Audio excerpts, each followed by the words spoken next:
Okay, so I've shown you guys how to set up daily recurring tasks before, right? For those daily reminders or those habits that we're building into our business. But what if the recurring tasks that you need to stay on top of aren't so much daily or even weekly tasks, but they're a little bit further out? Maybe they're once a year or they're every quarter, or maybe they even have a really specific cadence, like every 6 months, things like that. This actually came through as a special request from a subscriber. So I'm going to be showing you guys today how to do some of those less traditional recurring task reminders.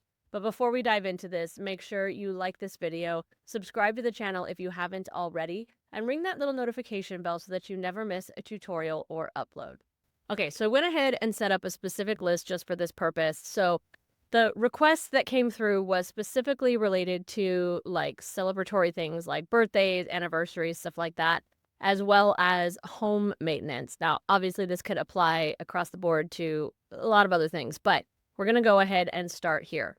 When it comes to setting up workflows for recurring automations that come at different cadences, different frequencies, there's a couple of ways that you can address this. You could set up an automation workflow for each specific recurring task, but obviously that is very time consuming and that would be a lot of automation workflows to maintain. So before you dive into doing something like this, you're going to want to think about, well, what are the frequencies that are going to use the most often? So annually, obviously, when we're talking about celebratory things like birthdays and anniversaries, so that's a given. We might want to do something on a monthly basis and perhaps maybe 6 months or quarterly. We're going to set up workflows for those more common cadences, and then we'll talk about what you would do if you had something that was just really specific and unique. We have a couple of options here as far as indicating what the frequency is for a specific task.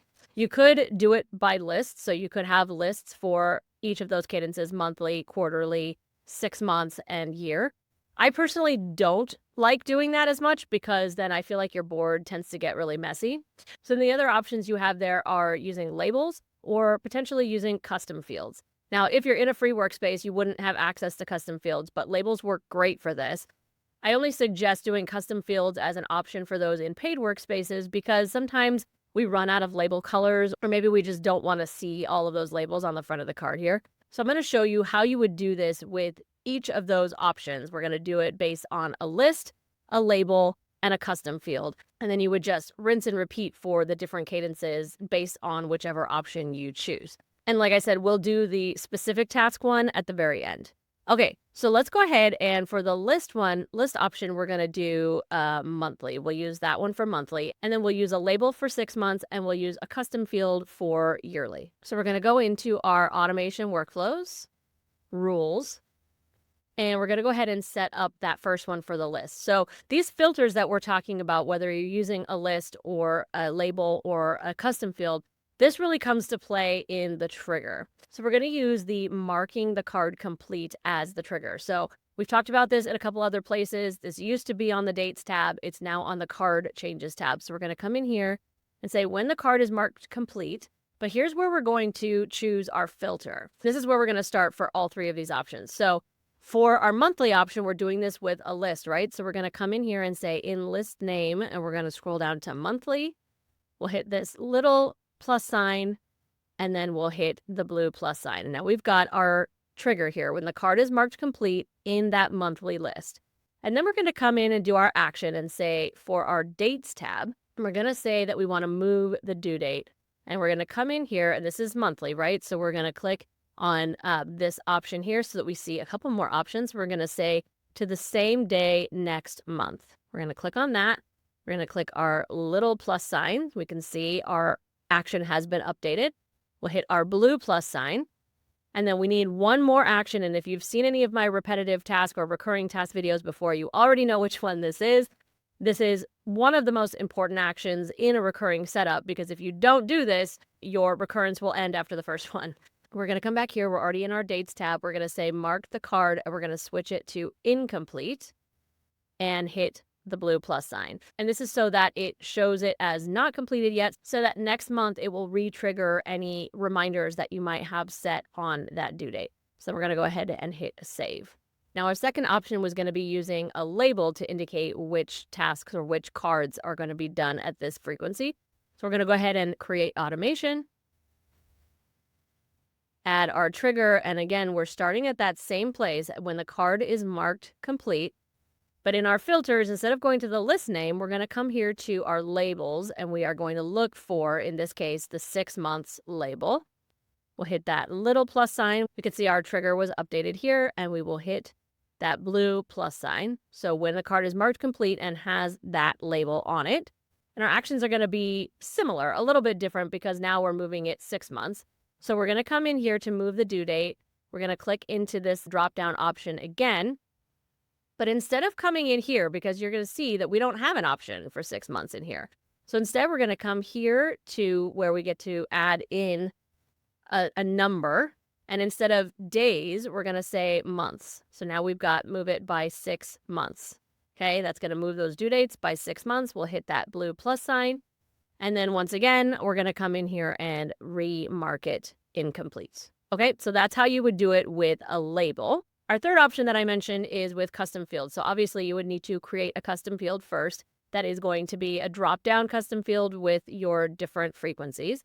But we're going to create automation, and it's all going to be very, very familiar at this point. But we're going to get rid of that filter, and we're going to come in here to this funnel, and we're going to come over to fields. And now here's where, like I said, your field has to already be set up. But we're going to say with custom field, and this custom field that I set up is cadence.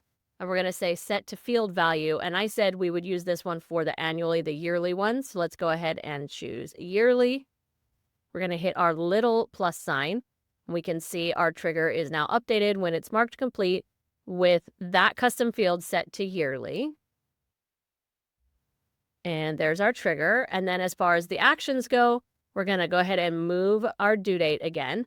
So in this case, we do get to go into this upper option here again because we do have a same day next year. So we'll go ahead and say same day next year. We'll hit that little plus sign, the bigger blue plus sign, and then, of course, our last piece is to mark it incomplete again. Okay? And that's how you would set up those recurrences based on using a list, a label, or a custom field as the filter. Now, it is important to remember that when you set up a due date on one of these types of cards, you want to make sure that you have your due date reminder set up already. That will recur, but of course you have to have it set up that first time that you put a due date on there.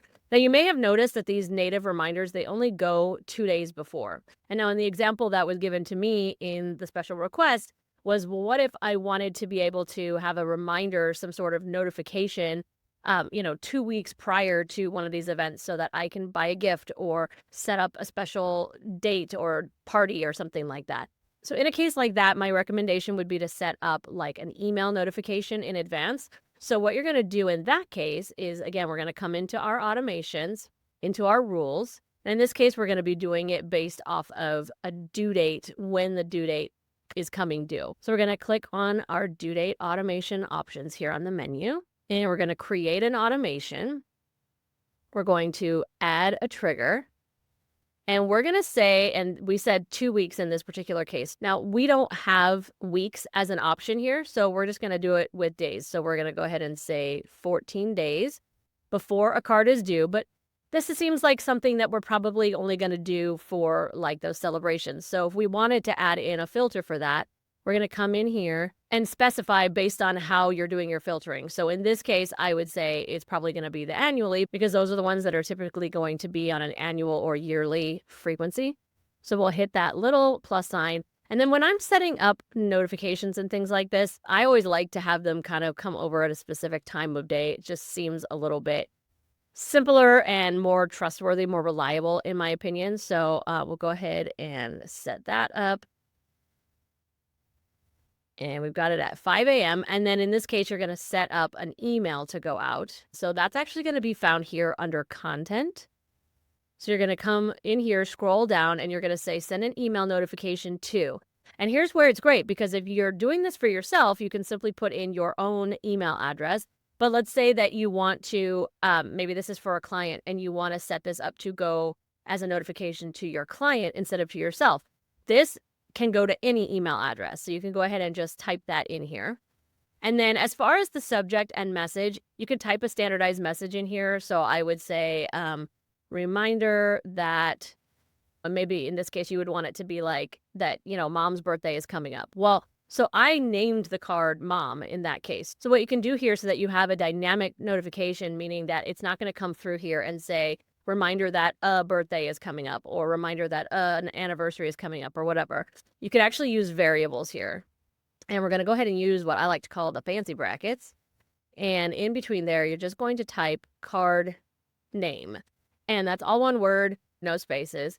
You could say reminder that card name is in 2 weeks. And then you can go ahead and type other things in here if you want to, like don't forget to buy a gift or whatever it is that you would want to say there.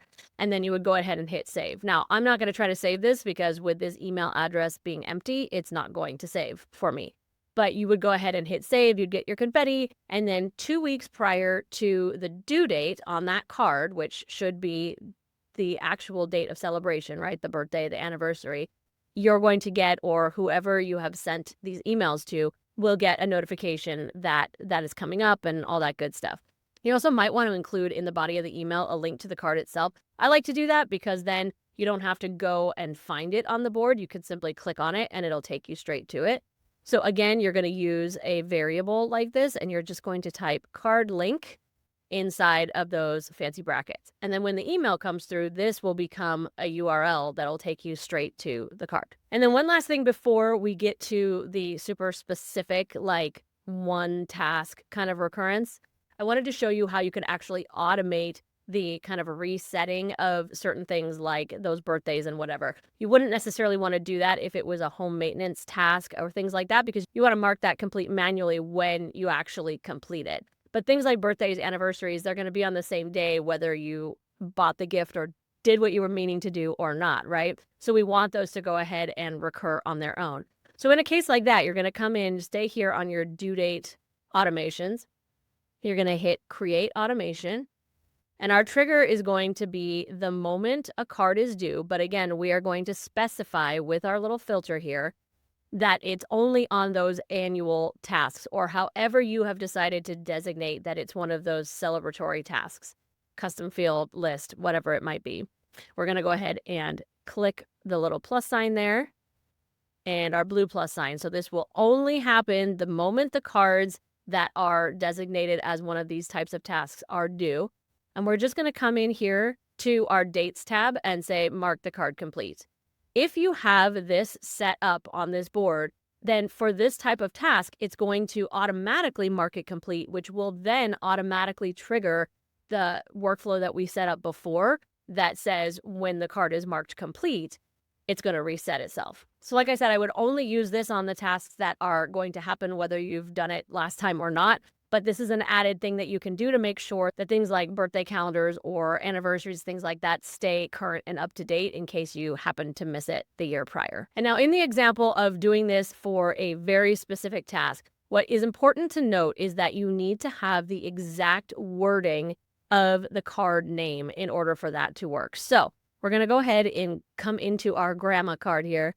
We're going to go ahead and copy that so that we're making sure that it's the identical text. We'll come back into our rules. We're going to create automation. We're starting in exactly the same way that we did before, but we're going to add trigger, go into card changes, say when the card is marked complete, but in our filter, instead of going to any one of these things that are shared from card to card, we're actually going to come over here to content, and we're going to say with a name, and I'm going to go ahead and suggest that you use containing. I always do this because if you were to then later go in and change something about the name of that card, then this wouldn't trigger. So I always do containing with a word that is for sure going to stay in the name of the card no matter what. So even if you were to add something additional, some note or something, this is still going to trigger in that case. So we're going to go ahead and just paste that in, hit our little plus sign and say, okay, so now we're doing this only for the grandma card. We're going to hit that blue plus sign, and that's how you would set up the trigger for a specific task. And then the actions, of course, are going to be the same as all the rest, where we move the due date based on the cadence that is specific to this task and mark that card incomplete again. So subscriber who requested this, I hope you find this helpful. If you have additional questions, go ahead and drop them in the comments. And if anybody else has any questions, feel free to drop those in the comments as well. If you have any special tutorials that you would like to see here on the channel, make sure you drop those in the comments, or you can email me as well. The online tools for your business do not need to be complicated and overwhelming. It's time to let it be easy. I hope you liked that video, and more importantly, that you found it helpful. If you did, please consider subscribing to the channel and sharing it with a fellow solopreneur. And make sure you check out the description for links to how we can connect and maybe even work together.